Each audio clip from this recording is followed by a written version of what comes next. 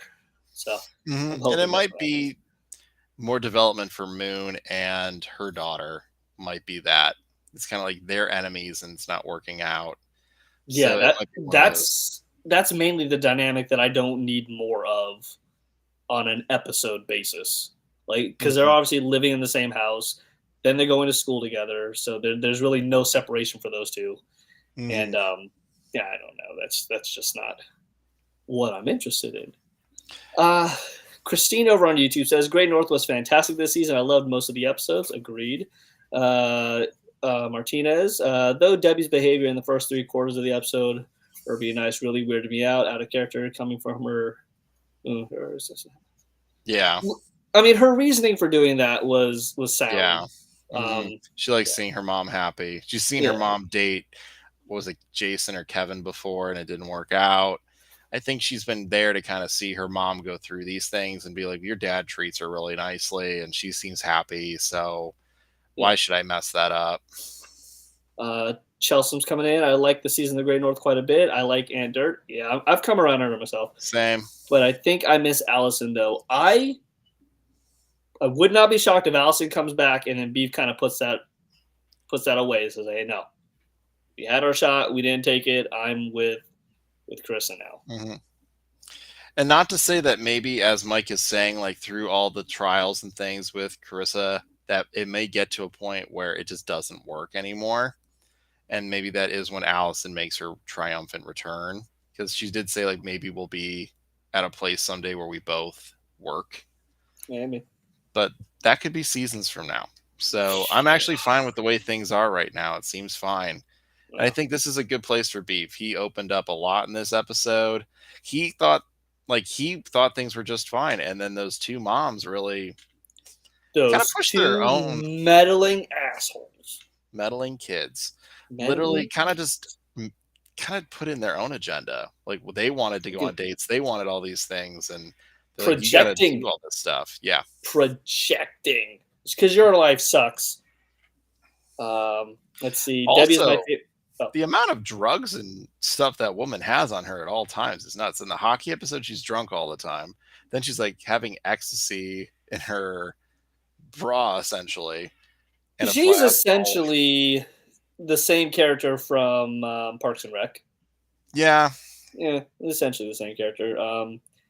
I could see if she doesn't come back to that because that's kind of a one-note character, and I think if she does come back, it'll be Beef saying no, thank you, thanks, but no thanks. You're a little too wild for me. hmm Let's see. Chelsea's Debbie is my favorite character on the Great North, but I like her as a side character. Totally agree. Christine says, "Got to remember though that the first time we met her, she was pee and poo punching people." Yes, she was. Uh, Yeah, she was. I forgot all about that for a minute. yeah, yeah. But yeah, I really enjoyed it. I really enjoyed this season. It was cut short a little, and we gotta have some conversations with some folks that we know behind the scenes as to what was cut. hmm Because from what we saw, I can see that a lot of the stuff that they wanted or that they were feared was going to get cut seems like it wasn't cut. Yeah, So I am seems like curious that as got to through. yeah, it seems And like he got through. they got away with quite a bit this season of things that, like, I almost feel like Bob's would be like, no, no, no, we don't do that. Like, I think now they might do it, but nowhere near to the extent that the Great North is. The Great North was tiptoeing around some topics and some things, especially this episode with the escape room and a lot of the other stuff and all the like discussions with drugs earlier in the episode. They kind of were just allowing things to kind of just go. I absolutely loved the escape room attendant. Yeah, I loved it. I thought it was fun. That person was fantastic. Wink, wink, wink, wink, wink. Wink, wink, wink, wink, wink. Do you want to come out or do you want me to come in? Chelsea says Allison's character is much more respectful of boundaries. Yeah, she is. I just think she has a wild streak that may be a little too Toad's Wild Ride for Beef. Yeah, I think it's too much for Beef at this point in his life. Because, I mean, we're starting to find out, like, he has a book of date ideas that he wants to take people on. But the problem is that Kathleen never wanted that. So he's just like, he kind of lost his romantic side a little bit. So he's leaning into it again. It's Fox and it's 1987 again. I feel like I missed a whole conversation there. Talking about Christine. Talking about all the stuff that Fox would put on that was just like, whoa, that's a bit edgy. All right. Well, that brings us to the one show that we've been missing for about 2 months at this point. Bob Burger. Bob Burger. Bob Burger, everybody. Bob Burger is finally back with was it Butt Sweat and Fears?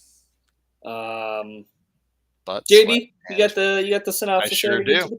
This is episode 13. This just by a few episodes squeaked out season 2 is the shortest season. So this one is our second shortest of Bob's Burgers. And synopsis is Tina is determined to get some UB or upper butt action at Chelsea's party. And Teddy tries to get on the family's competition of building objects from basement trash. JZG Mama, yes. Teddy Handyman. Yes. That is now his official last name. I did enjoy that. Yeah. He's the handy. I love it. It's Duncan, right? Am I remembering that character's name correctly? Yeah. Yeah. Oh, no, Dalton. Duncan is the New Zealand kid. Gench. Yeah. Yes. I love Dalton so much. Mm-hmm. The sass. He's like, if you don't give me a table, I'm going to die here, and you have to deal with my dead body. you bitch. Mm-hmm. All right. I just invited a couple people. Don't worry. I didn't tell them all my friends to come. I mean, he did that the Bleakening episode too. Like, I would totally bring all of you to the parties I'm invited to, but it's really just a +1 situation, and there's a lot of you. I love Sassy. Mm-hmm. Love so much. All right. So, JB, first off, we know that this was not the original season 14 finale. No. It wasn't. Scheduling wise, things kind of got screwy, and this is just where they landed for the finale for this season. So I'm not going to judge it on being a season finale. Even though it is, I'm just going to judge it on the merits of being an episode. Yes. Doesn't wrap up the season for me. It doesn't do anything for me. What did you think about this episode 2 months after the last one? I mean, it's so long since the last one. That's the crazy part. Is it felt like 2 months, and it was Jade in the Shade. Jade in the Shade's a great episode. Mm-hmm. A lot of callbacks, a lot of good bits, a lot of fun jokes with Mr. Fischoeder. And this episode, I think, had its moments. I chuckled a lot at Gene's lines. I haven't done that in a little bit, but I don't know if it was maybe 2 months away, but some of the jokes and some of the things that the kids were saying, I felt like, okay, this is good dialogue. This is funny. So maybe it's just out of sight, out of mind. It just felt like hanging out with an old friend again. Mm-hmm, mm-hmm. It was nice. I don't necessarily like the UB stuff was fine. I think it was just fun how creeped out Bob was by hearing his daughter talk about it. Mm-hmm. I also kind of liked Teddy's whole bit. It was a small B plot, very small, but I think it was fun and I enjoyed it. And I do agree with what the chat is talking about. I really do hope we see that character again. Like, his name's Sam. I really hope we see Sam again. He was fun. I think he matched Tina's vibe a lot. Mm-hmm. Yeah, I agree. I really enjoyed the episode. I enjoyed all aspects of the episode. I'm still trying to wrap my mind around how the dryer didn't open. It was totally a Sam song. I heard that ring, and I was like, they had to have recorded that ring. Or it's an LG, because mine... LG maybe too, you're right. My LG does that. I was going to record and do a reel. Now I have to ask the Dacey Bros. Did you sit there and make your own ring, or did you steal a ring? Yeah, did you steal it from a torrent? Did you? Of course, we download made a our torrent? own. Of course, they probably made their own. Oh, I'm sure they built like a whole didgeridoo setup. Oh, Foxglove, you are late. We were talking about the season finales of all the shows, and we're on Bob's Burgers at the moment. Of course, we would be kicking ourselves if we didn't mention the one scene in the episode that was so blatantly, specifically, painfully, obviously done by our friend Aaron. Oh, it has to be the cat poop. Huh? It is the cat poop. He posted the scene on his Instagram, of course, where Teddy was being very animated as Teddy is wont to do, and it's at this point it's a drinking game. If I drank, he's like, "Hey, you spot an Aaron scene, you toss it back," and God bless you, Aaron. If I would not be wasted this season, your work is amazing. You are a lovely person, and your work is equally as lovely. Now. Give me something. Foxglove, that was the character that Tina met in the laundry room that was trying to help her get the dryer open and trying to help her problem solve. He's very socially anxious. And he went to that party and he was just like, I feel so overwhelmed. And there's so many people. I don't know how to dance. I'm just going to jump on people's feet and it's going to ruin their time. I don't want to do that. So he was going to sit in that laundry room. And that was so sad. But then Tina was just like, no. This is the new Bob's Burgers episode, Foxglove. I am Sam to a T. When I went to a wedding a couple months ago, the one I officiated for two really good friends of mine, when everybody was dancing and partying, I was breaking down the wedding like 2 hours early. I was like, okay, I'm gonna start putting the stuff in the van, guys. So you guys hang out and dance over here. I'm gonna go make sure everything's taken care of. I'm just gonna put this DJ equipment in the van. You guys don't need it, right? You guys are good, right? We good with forks? We good with forks? All right, I'm just gonna put this away. I don't dance, but you guys are having fun. That's fun for me. Yes, Foxglove. Yes. Oh yeah, season 14 is over. Yeah, it's the episode for the season finale. Yeah. Go watch it now. Sam will definitely be good for Tina. Tina doesn't want Sam. And I think that's okay. I think that's kind of a good thing for Tina. She kind of needs a friend who she's not boy crazy over. I wonder if that'll be a thing for them. I honestly don't think it will. I think he'll be a recurring character, but I don't think he'll be like an interest or anything. There just didn't seem to be any connection there. No, and I think that was fine. I also agree with what Salem's saying too. That was really kind of a moment where she looked back at the door and I was like, Linda has an impact. Oh, yeah.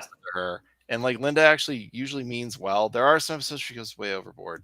But this is something where the message was so clear, like, make sure people have a good time. Yeah. And that's what I do. I make sure everybody has a good time. No, I don't need to dance, everybody. Okay, we're having a good time. You're having a good time. Leave me alone. I think it could just be, honestly, Sam being like Tina's friend who she talks to about these things. And maybe he's the rational one who's like, so Jimmy Jr. is like not that into you at times. Like he's kind of flaky. Like maybe you should just like leave him alone for a while. Quality nailed quality draws. Same. Wouldn't it be weird if we all just had a party of people with social anxiety who get overwhelmed easily? It'd just be like a quiet party with everybody just sitting away from each other. It's very nice to just find a room where no one's in there and just chill out for a minute. Cool. Because it can be overwhelming very quickly. Just like a bunch of people just sitting in a quiet circle, like, all right, should we start packing up now?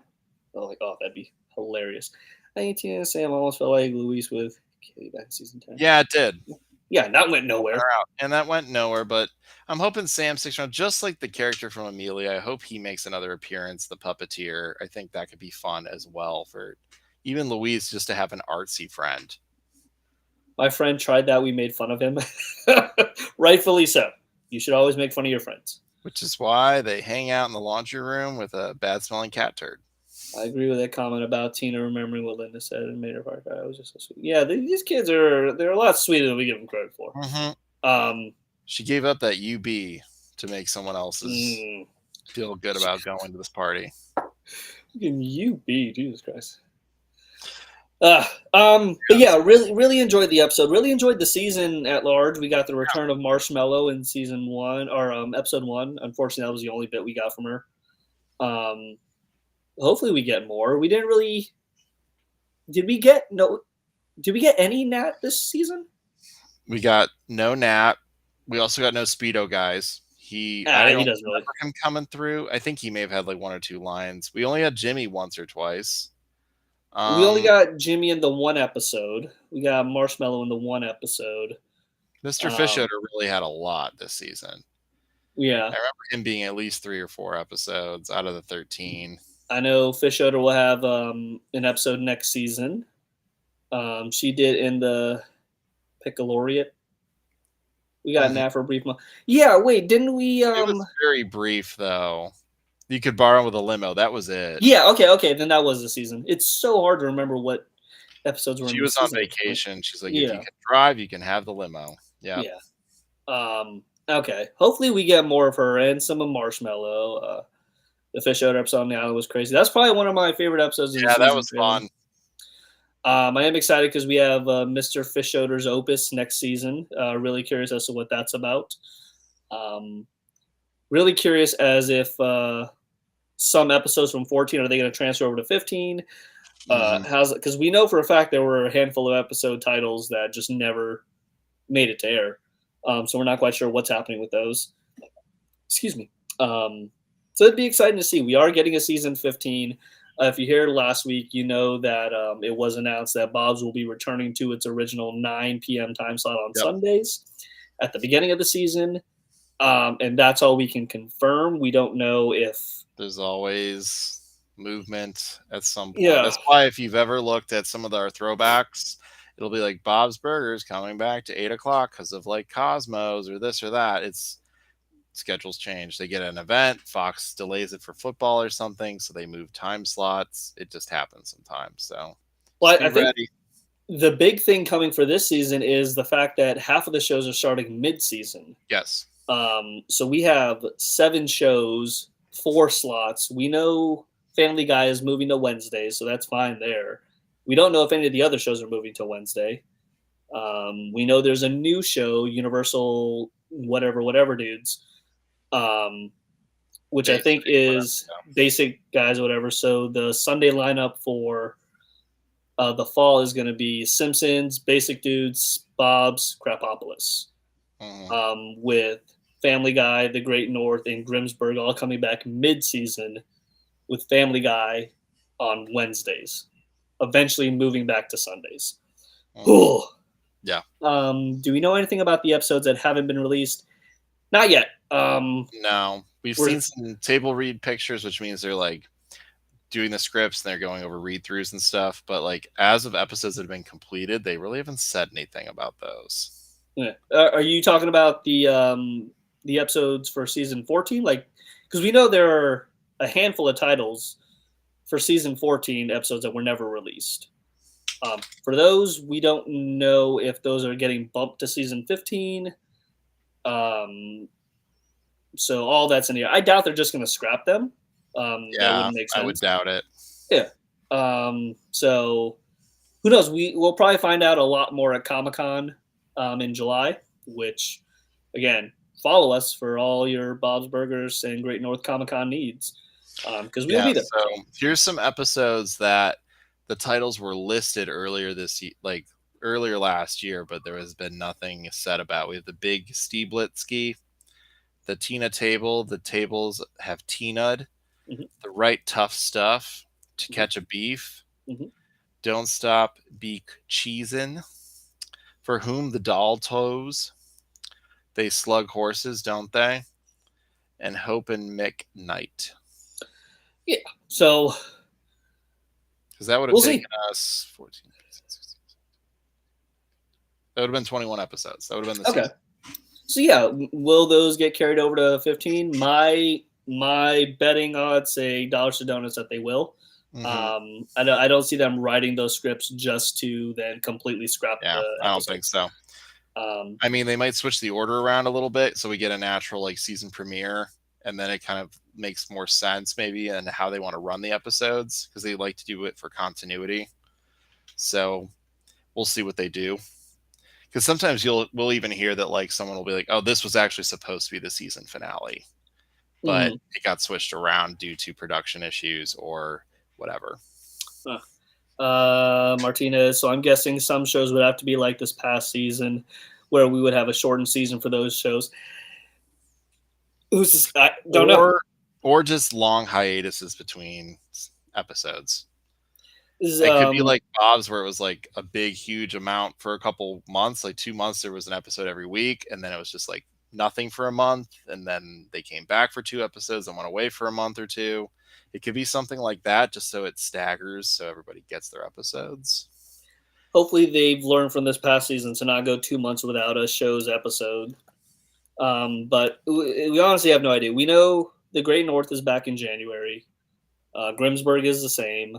As far as I'm concerned, those are getting full season orders. I know Family Guy, even though it is coming back in January, has a full run of 22 episodes. Yep. So that'll take them into the summertime. For sure. So maybe for the next couple seasons, we're no longer in a fall, spring, summer kind of window. We're just scattered. like, here's 22 episodes.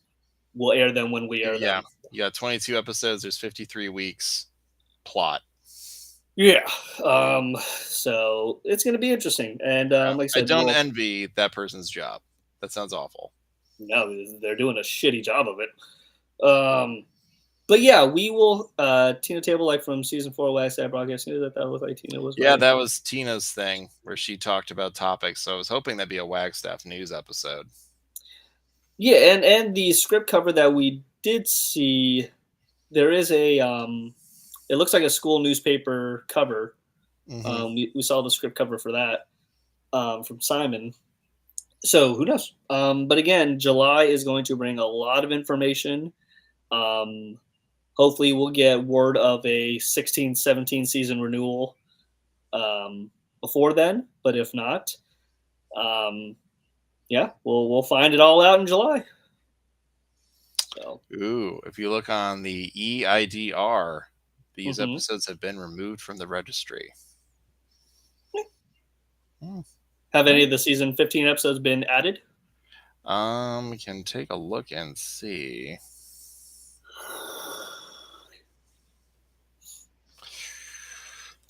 Again, just because it hasn't, because it might have been registered for season 14. If they have to re-register for season 15, there could be a bunch of different reasons why. But yeah, it's an interesting time to be a Bob's fan, for certain. Also, we had a huge EP release with the 3 songs from this episode being released on Spotify and Apple Music, which you can listen to. And they're solid. They're fun. I really cannot wait for volume 3 of the vinyl and album and music. It's got to be coming because they've got 5 seasons worth of stuff now to put out there.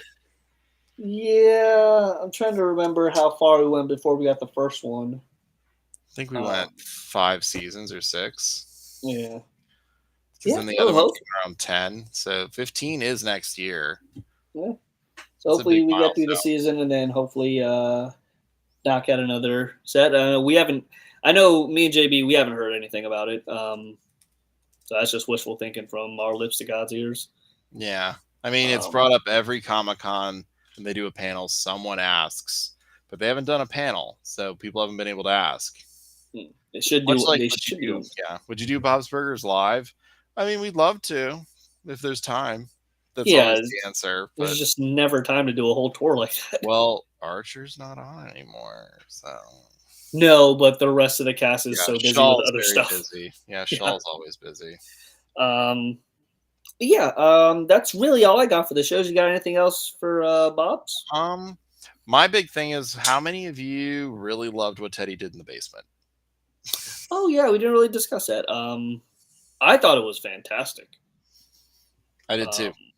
I actually kind of was hoping that our buddy would use it for the booth, that you could take a seat at a pallet table and just prop or whatever and just take a picture. Let's see. Dollars to Donuts. So season 15 begins with a dream episode.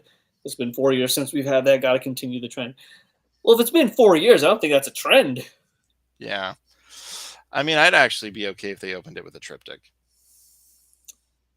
Love it. Who's very talented? Teddy. Me? Oh, Yeah. Teddy? Okay. Teddy, this was so cool for him. I hated that, of course, it had to be torn down. I kind of wanted them to keep it up just for fun. Oh, can't do that. Can't do that. Otherwise, where are they going to hold I up? love that Bob, again, was resistant to the idea. Bob's always of resistant. sitting there. And then he's like, this was way more lucrative. Oh, the triptych? It's not. That's a spell thing. But what would Archer use? Phrasing. Yeah, triptych. Yeah. Bob was also resistant to the Valentine's Day urge. Urge. So he's Bob is a hindsight 2020 kind of guy. He's never a big picture potential. Let's go have a fun kind of thing. No. Sick Dalton to make a return in a very long time, so that was interesting. Yeah.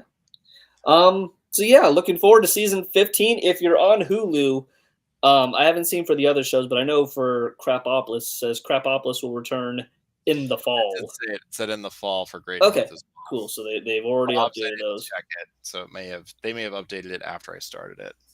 Is Bob afraid of succeeding or is he afraid of failing? That is my question. Like, I think he feels like he hit a really sweet spot. If he's so used to the way things are, as we've seen with his friend giving him a $100,000 loan, he doesn't know how to handle that. No, Bob is. He gets little, as Lauren has said, he gets tastes of success every now and then, and that's enough to keep him going. But full success, I think Mike is right. He's afraid of failing. He's not afraid of being successful. He knows he can be. It's just being it and doing it and living that. Because I think deep down, like, I don't see Bob wearing a chef's coat and doing that whole bit. Like, he just can't him. Should he have talked to Warren Fitzgerald about that money? Yes. And just been like, I don't want to do Tiki. Okay, let's do something else. Yeah, I think for him, and it's the closeness with his family is huge. He's hit his stride. He's like, hey, I can make ends meet right now. We're not getting by. We're not comfortable, but somehow we're making it work. So why either run the risk of putting ourselves in a worse spot, or those two ones? You're not wrong. He doesn't want to live a burnout mode. Oh boy, do I know about a burnout mode. I think that's part of it, and also like Big Bob and him, like they scraped by. Like Big Bob did okay, but it was never like, oh, you got to go to Big Bob's. It's amazing, and you see it. It's just a normal diner. It's nothing special. It's nothing flashy. Oh, he's afraid his dad will be right. No, Adam, that's totally why. You're correct.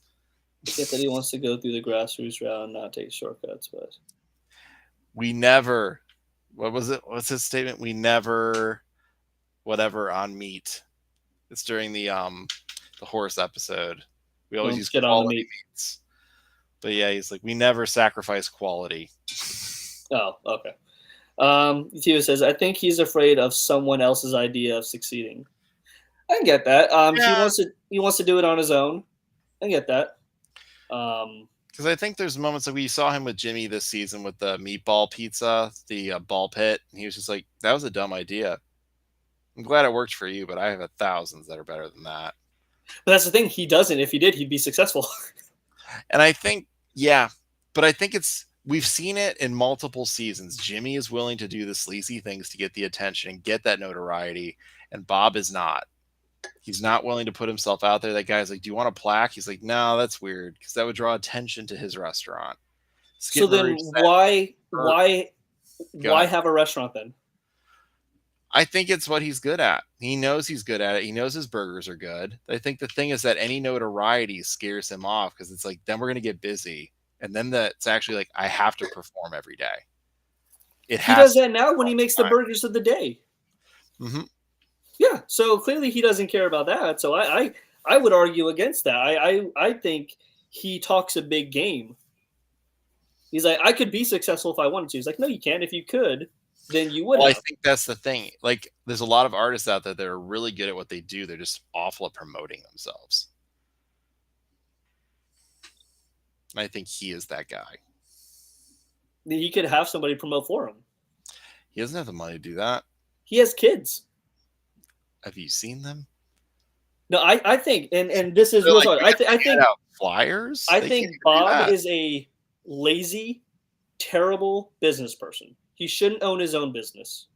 He should be an employee. He should not own his own business. I agree. With Left Hand over here on Instagram. Oh, okay, He's then an he can artist, be a starving not a artist. businessman. So then He he is. needs a. He literally needs a, is. Then he needs to stop complaining about always being poor, and not getting the breaks. Then when he's given all the breaks in the world, It's his reality. it's not. No, his reality is his own shitty position he put himself in, though. He could be as successful, and he wants to be successful because he wanted the interview in Coasters. He loves when Chip, what's his face, is always blowing his spot up.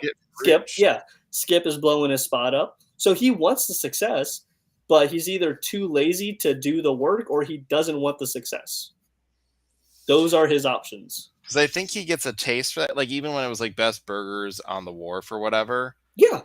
And he wasn't on that list and was very upset. I think he wants that, but at the same time, I think he is afraid of it. Because then it's just like, then he has to be something that he's not. And I think for him, it's like being authentic to who he is important. And then he's like, well, then I got to do sweet potato fries. I don't like sweet potato fries. So I have to sacrifice that. No, he doesn't. He wanted Bob's Bistro on the beach, right? Yes, he was going to have full control of that. Mm-hmm. He wasn't going to be asked to sacrifice anything. He has to give in to trends. And I think he's been seeing No, he doesn't. He doesn't because he doesn't give it to trends now. Well, I think he knows to be successful, he has to be something he's not, which is be that trendy restaurateur that he doesn't want to be. So then why did he do it for Urge? I think he did it for Urge because everyone in the family was like, we should do this. So then how is it any different? I think if his family backed him up, he probably would do it more. But still, he has his principle and his purpose, and I think that gets in the way. No, he doesn't. No, he doesn't. Because if he did, he wouldn't have done Urge. He wouldn't have folded like a cheap tuxedo. He wouldn't have done the underground thing when his family said, let's do it. And he's like, no, I don't want to do it. He is a contradiction of himself week in and week out. He wants the success. He's given the opportunity to be successful. He believes in his stuff enough to be successful, but he doesn't do the work to become successful. Mm-hmm. He is happy with just thinking of himself as a success in his own mind. But then if that's your thing, then you can't care about not being successful in real life. You can't. I think it still bothers him, though, that he isn't. But he can be. And that's been proven time and time again. Everybody tells him his stuff is great. All he has to do is try a little. It's not as simple as that. I can draw 1,000 pictures that people are like, oh, this is great. I can sit at an art show and draw art where they look at it and like, oh, this is great. And then they just don't buy it. JB.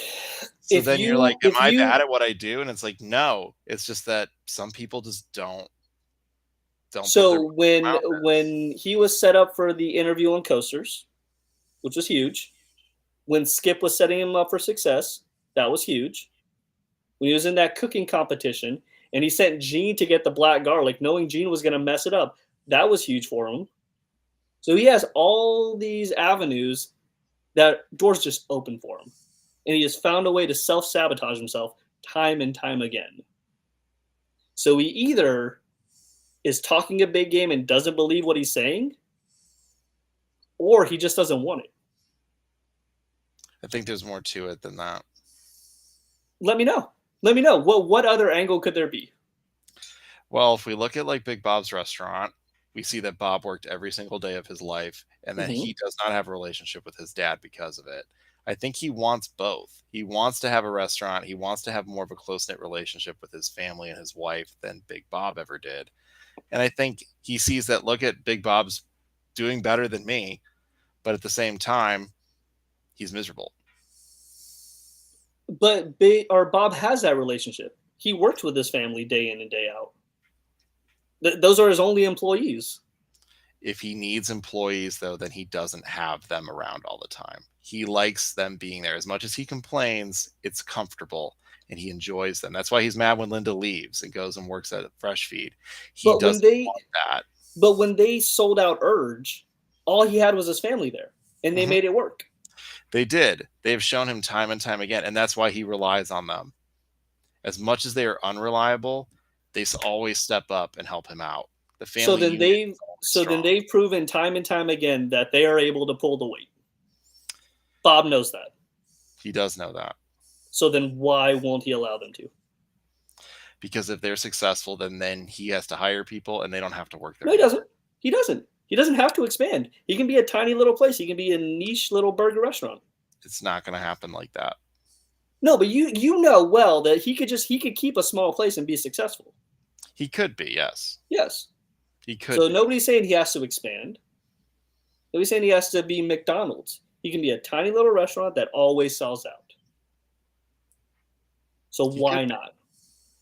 So why? It wouldn't change his lifestyle any. It might, though. How? If you're busier, you have to buy more food. You have to do more prep, more stuff. You have to do things differently. It's not just like, oh, we just keep doing the same thing we've been doing. You have to update stuff, do things different. So and then Bob, he doesn't want to work hard. Toasty once says it too. Bob ain't no punk who sells out. Oh, that's not an answer. That's not it, but that's not. It is a little bit of not. He's not into the gimmicks and stuff. I agree with that. It is more of a mentally like a. So then, to your argument, he doesn't want to work hard. No, that's not. Okay, then there you go. Bob's lazy. He's not lazy, but he doesn't want to do more prep. That's not it. That takes away from his time that he gets to do other things with his family. He doesn't do anything with his family though. They have dinner together. They have dinner together. They go on outings together. They do things as a family. Yeah, and one of those things is working at the restaurant. It is, but they're working it together. Yeah, they're working it together. Mm-hmm. If he's super busy and super packed all the time and has to be busy, he doesn't have an opportunity to skip and go do other things. He has to be there no matter what. He can't go to the baseball game. He can't do those. Who's baseball? Hold on. Who's baseball game? Who's baseball game? The Wonder Wharf dogs. He goes to that game. Like all those little outings and things that he does are off the table because he's a successful restaurant. He has to be open 24/7. So then he wants. And also think about Jimmy Pesto. His kids don't like him. Jimmy Pesto and Bob are two different kind of dads, though. He doesn't want to be Jimmy Pesto. So you're telling me if Bob hold on. So you're telling me if Bob became successful, he would turn into Jimmy Pesto. That's his fear. That's one of his fears. Because literally anytime Jimmy's like, "Oh, good idea, Bob. Way to step up and do business right." He's just like, "No. If Jimmy thinks it's good, then it's bad." Because he doesn't want to be Jimmy Pesto. He doesn't want to be successful like Jimmy Pesto. Oh, okay, no, there you go. He doesn't want to be successful. No, he does, just not like Jimmy. No, he doesn't want to be successful then. Because now, and you can attest this, to be successful, you have to work hard at what you do, right? Which he does, Mike. It is. Everyone says it's good. Yeah, exactly. Everybody says it's good. So he knows that his stuff, as it is right now, is good. He knows and I know that what I draw is good, but it doesn't mean people buy it. No, but people buy his burgers. People buy his burgers. They do, but only a handful of people do. As much as the whole town knows he exists, they don't go there. But he has celebrity backing. He's in Coasters. He was sort of in Coasters. He wasn't the focus of Coasters. When Bob had Coasters come through, the entire town was there. They were. When he did Urge for one night, they sold out. When he had an unannounced restaurant in his basement, that damn near sold out. All these things sell out for him. So why won't he try?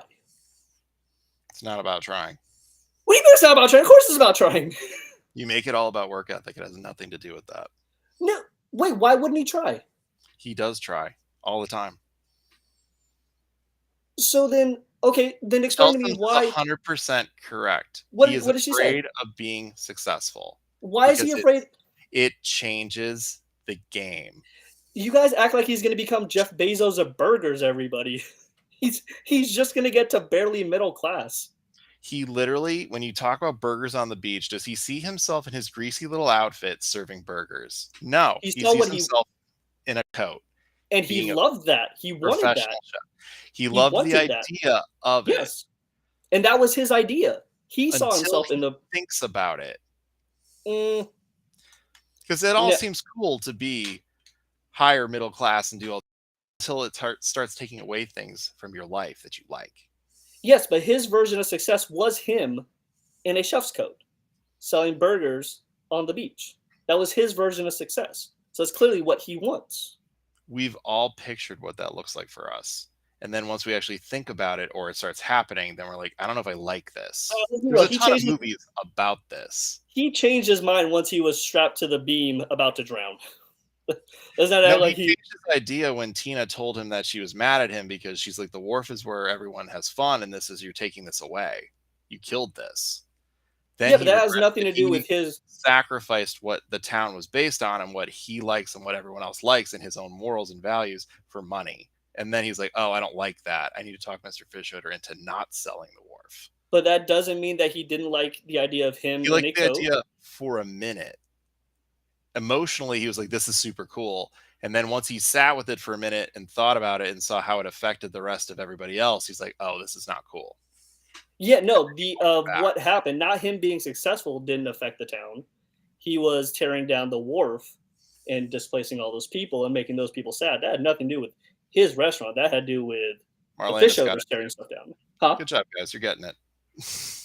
Bob loves to succeed, but not at the cost of his morals and balance of his life. He's trying to have a balance. Although they work all the time with him, he does want them to have a better life, but he wants to be with them too. He enjoys them. Those are his memories, but they're good memories. It's not like him and Big Bob. Those are bad memories. But again, he does those things with his family that succeed. The family's having a good time. He's having a good time. It ain't breaking them. So But why not other, do that? So look at the other times when they're successful. You bring up Urge. So let's bring up Urge. Sure. Yeah. Urge, it's super successful and they do really well and they have a wait list. Uh-huh. What is sacrificed because of that? You tell me. The family was having a good time. They were making money. They enjoyed it. They enjoyed working with each other. They had a good time. Bob and Linda didn't celebrate Valentine's Day. They had plans to, and they dropped it to do Urge instead because Jimmy Pesto had a line and made a comment about it. So they sacrificed their plans for Valentine's Day to do this. Valentine's Day? They never do anything on Valentine's Day. But this they're is adults. one time they planned on doing something. It's special to them. They wanted to. But they're like, Jimmy walked in and said, I got a line. Look at me. I'm successful. And Bob's like, I think we could get a line. He gets in his head and gets competitive. And then he realizes down the line, like, Lynn, I didn't even like write your Valentine's card. I didn't do any of the things. We're not going to have time to drink and hang out together. He was mad about that. Was Linda okay with it? She also seemed let down by it. Was she okay with it? Not really. Eventually, they're like, we're going to close. We're not doing the extra seating. We're done. So then why did Bob give into that? If the whole family was behind him on doing that, why did Linda... So they all like the idea of being successful, but it's slowly as it starts to affect them. And they don't like it as much. Even Gene wants to be a famous musician and dreams about it all the time. But once it starts coming down to like, you have to practice and do the things and like what being famous could do to you, he falls apart. Yeah, but Gene's like 10. At 10, I wanted to be a baseball astronaut. But look at the morals that he already has. Those are from his dad. It's the same idea. Being famous would be cool until you think about it. And then you're like, it's a lot. And there's a lot that goes into it. Ain't nobody going to be famous here. Let's pump the brakes. Just saying. That's what they see it as. Becoming middle class or upper middle class. They see it as making it big. Being a Skip Marooch. Being Jimmy Pesto, who has all the cool, nice stuff in his apartment, but is divorced and miserable. Which Bob wants. He loves all those toys. He likes his toys, but he doesn't like what it takes to get the toys. Yeah, but let's Jimmy be honest Pesto here. is not chaperoning big like field trips for his kids or doing that. He's literally just dumping them at Bob and Linda's and walking away. let's be real here. You can be successful and not lose yourself. True. Yeah. You can. But I think he's worried that like he saw what his dad was willing to do, what Skip has done, things like that. And he's like, that seems great. Or how Mr. Fishoder is. I think he's just like, to be something like that, you almost have to be ruthless and just kind of like, you don't really have any connections because you're going to burn somebody at some point. Because even like he saves Mr. Fishoder 1,000 times, Mr. Fish never offers him free rent or anything. He's just like, eh. But if you're willing to sacrifice your Thanksgiving or a holiday with your family, I'll give you a bunch of stuff. And they always try, and it always falls apart because he realizes that his family is more important than money. It also falls apart because Bob. Yes. Like, Bob didn't have to take that Thanksgiving at the old folks' home. No, but that was a charity thing, and he liked doing that because it was him getting to cook. Bob loves to cook. Bob could have cooked for his family. Yes, but they were already there, so he was kind of cooking for them. Plus, he got to spend time with Louise. But he was also an asshole to everybody. Yes, but that was his lesson. He had to learn that he does that. Same thing with like the burger thing. We can't have burgers from other restaurants because you compare it all the time. So he had to learn that lesson. That's a lesson he seems to learn every Thanksgiving. A little bit. He really is invested in it, and I really hope at some point we learn why Bob is obsessed with Thanksgiving. I have a theory about it, and I think go for it. I think it's mainly because he loves to cook, obviously. Yes. And that's the big cooking holiday. Obviously with 4th of July as well, but I don't think we're gonna have a 4th of July mainly because that's a very American centric thing, and I don't. And Bob's goes all over. Yeah, and the most I've ever seen was them doing an American flag, but I don't see them doing the rah rah rah. No. But yeah, I think that he loves to cook, and I think, it's obviously got a tie to his mom, right? I believe so. I think it's his mom's favorite holiday. I think it's because he remembers cooking with his mom and dad. Like they were actually happy, and it was a good time. Kind of like the gingerbread house thing. I think it's part of that too. And a lot of the voices, they are cartoony, but they do kind of lean towards the feminine side, high pitched, if you will, or however you want to call it. So clearly, I think there's a mother influence there, or a maternal influence. Definitely. Simpsons did a 4th of July episode. Yeah. Simpsons did it. Thanksgiving is Bob's special interest. Specifically for cooking. I think it's for him, it's his one opportunity to really like, he knows he's good at it. He enjoys cooking it. And I do think it relates back to his mom and dad. Like maybe it's the one time Big Bob was like, we close and we do this together until Lily died, and maybe that stopped. Oh, I didn't even think about that. That maybe, that is the day that they closed.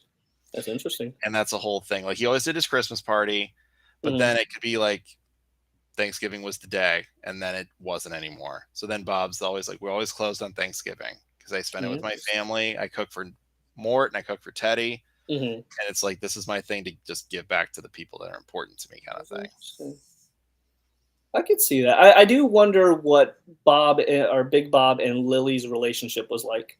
I'd like to think they had a good relationship. I think so too. Yeah. Because they did the gingerbread houses together at Christmas, and that was a fond memory of his. So I think he has a lot of he did probably a lot of one-on-one stuff with Lily, it seems. And like it might be more like Big Bob was just more caring and stuff, and when Lily passed, he became kind of cold. Yeah, probably. And just went into his work. A special interest means the thing an autistic person is obsessed with, like mine is Bob's Burgers and Bob's. So Bob is autistic? Is that the angle? Potentially, I don't know. I know somebody wrote an article about it. I have to. It seems like there's always an article about X character is this, or X character is that. It's mainly. I think if we look at it too, these characters are probably based on people from Lauren's world or Nora's world. And like people that writers have met and stuff like that.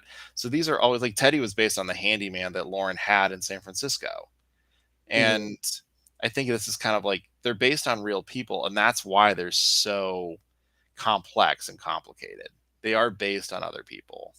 All right, we're getting a bunch of Abby says without a doubt. Toasty says no doubt. Marlena says yes, Bob is auti coded. I enjoy the way that's said. This is the first time I've heard that one. I'm not sure if that was a typo or if that's just a cool slang that I don't know. But yeah, audio coded. All right, bet. Okay. Honestly, I don't know anybody in my immediate circle who at least isn't diagnosed autistic. I mean, I'm sure when you break it down, I'm sure I got some folks close to me that are on the spectrum, but I don't know any myself. Audio autistic person, I bet.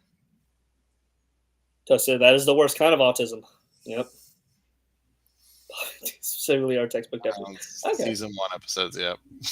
Bob and Tina specifically our textbook definition of autistic. All right. I'm going to take your word for it. I don't know. They do have some tendencies, yes. I am an expert on everything except that. So I feel like Tina would be on the autism spectrum even if she hasn't been diagnosed. I think she'd be definitely high functioning for sure. Okay. Marlena says they are autistic. All right, bet. Well, then I know you. All right, that's 2. Yeah, you know someone now. I mean, my son is, so. That's 3. I know your son, but I'm going to... He's a cool little dude. I need the numbers, so that's 3. It seems like there's a lot because we're on wait lists everywhere. Oh, God. Yeah, it's a whole thing. I'll be calling more places tomorrow. I gotta make some calls too. I gotta find a groomer for my dog. My dog has a heart murmur, so a lot of places won't take her. So yeah, they're worried. Yeah, I get that. Yeah, I'm autistic. My friends call me the autism bloodhound. I can smell it a mile away. Jesus Christ! If you communicate more effectively with autistic people, you may be speaking oddly yourself. I don't know. I'm autistic and I hate it, and I hate talking about it. Fair enough. Fair enough. You brought it up.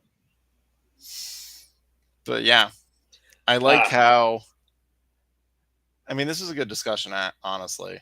Oh no, for sure. Yeah, it's fun when we get to like dive deeper into the shows beyond just like, did you like the burger? I like the burger. I mean, if this is something people are interested in, we've tried to come up with discussion things to just make like a video and talk about this with. So definitely, if this is something you guys are interested in, just message us on Instagram. Let us know. We'd be fine doing little bits and trying to get people on the show to talk about it. May not be the big people, but at least maybe writer or 2 to kind of talk about it. I think the main issue that we're running into with these more, not sensitive topics, but more focused topics are, I know personally, I am in no position to speak on it. And I know you said that because we brought other topics to the table before, even like LGBTQ representation in Bob's Burgers. Like it's very much in the Great North, and Bob's has done it too. But we'd like to have someone from the community to come on and talk because we are just 2 cis males, and that's not really our like bread and butter. Yeah, we can't explain to you that that's somebody else's story to tell. Abby says, I'd love to come on and talk about this sometime. All right, Abby, we may take you up on that. We're running out of episodes to talk about. Yeah, especially with the hiatus coming on. So we're looking for little topics in the summer to kind of talk about. Aaron says, good talk. Thank you, Aaron. Definitely true. I really need to be more open about it. I'm just insecure. Hey, wait. You're you good. Do it at your own pace. Yeah. That's what our tiny little one kind of deals with this community is. Abby says, that's why I'd like to come on and discuss that I'm autistic and queer. All right, fair enough. All right, yeah. All right, Abby, you can come on the show. Jesus. I mean, we got Pride coming up. We can, and I know we always try to not always do it during that month, but it seems to always seem to happen at that month when we do. Maybe Simon on to talk about stuff and things. But like, it'd be good to have other people because I think Abby has expressed interest now. I think there's some people on the show that have said they'd be cool talking about that. So we probably just need to kind of reach out and do more of that.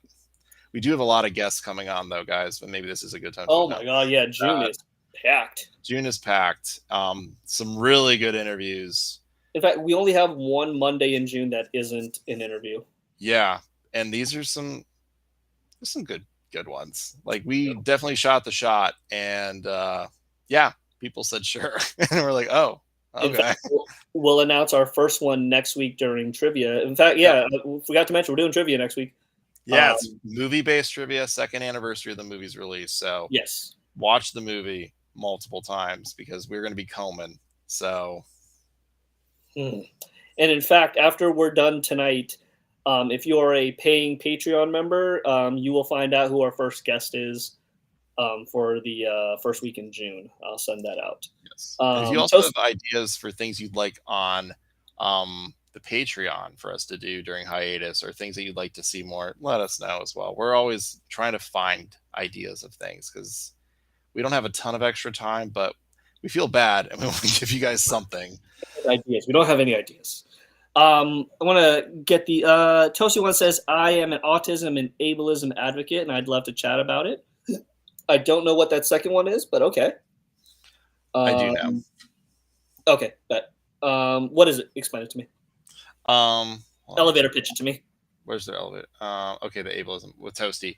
Ableism is the idea of like, just because I'm able to do something just means that everyone else can do it too, and not understanding that like some people have disabilities or things that get in the way of them doing it, and just coming from a perspective of like, well, I mean, I can walk upstairs, you should be able to do it too, and like that's why we have like the ramps and things like that for certain people, but also expecting that like also walking up to them and being like, I'll open the door for you, and be like, I can push myself in. It's like, don't overdo yourself. I'm probably not explaining it the best, but that's kind of how I've interpreted it, is like, ask permission if they want help or not. Ask them if they need any. Be supportive. Just not everybody is able to do everything like everybody else can. So it seems to be in the same ballpark as like pronoun using. Like, ask what their preference is. Ask if they prefer to use them or not. Yeah. If so, cool. If not, no harm, no foul. If you don't invite me, I must invite myself. That's not okay. That's not cool. God, hold on. I'm gonna get there. Miss Lott, I'm gonna have to come back. It's at the bottom. Ableism is discrimination against autistic people. Fair enough, Christine. Fair enough. Joke's on you. I put everything on the floor, so I don't have to reach anything. So, I guess we can make fun of short people now. All right, everybody. Now it's a roasting session. You've been warned. Ableism is discrimination against autistic people. It can't be just against autistic people, right? It's got to be. It's Toasty one's got it. It's basically a discrimination based on ability, like what you are able to do and what you're not able to do. Okay, bet. Okay. Like not hiring someone who's totally qualified for a position, but then they show up in like a wheelchair, and you're like, oh, well, we're not really like looking for that. Gotcha. So much to learn, not enough time to learn it. I just get mad at myself for not being as cool as them and not being. Hey, quality. We're certainly not normal or cool. And use the quote unquote normal. I talk about the whole. It's interesting that it's not cool to be unique until we get to college, and then everyone's just like, be unique, write your essays, make sure everyone knows how cool you are and how different you are from everybody else. Separate yourselves. And it's like, where was this all through school until I get to this point? And then you're like, oh, being different makes you weird, and you should just be more normal. But embrace being who you are. Enjoy it. It's who you are. So might as well. Don't please. At this point, who's to say what? The quote unquote normal. It's just so dumb. The influencers should tell us what's cool.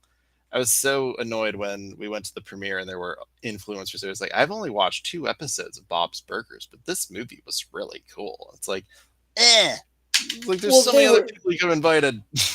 Yeah, but they were there because they needed that person's reach. The Disney cloud, I know. First, ableism as a whole is different. All right, bet. Sorry, I meant based on this conversation. Good to go. There's so many theories about the entire Belcher family being autistic. Fair enough. Well, maybe this is something we'll dive into. Yeah, and maybe that is something we can look at. I'll try to see if I can find some people who are like specialists in it who also know the show. It would be interesting to find out how many people who identify being on the spectrum or have been diagnosed watch Bob's Burgers or any of the like Lauren Bouchard universe.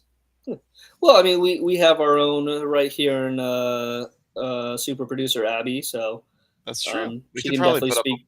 a poll at some point and see. Yeah, I gotta figure out a way to advertise that after school special of an episode though. Maybe that would be something we just kind of do with Patreon people or something, or just like it's a small like group. We invite you and you join the Zoom meeting, and we just do it that way. So it's not like weird people jump in and be dicks. Oh no, we're good about shutting that down. We won't. Only we can make fun of each other. We, as in Warfers.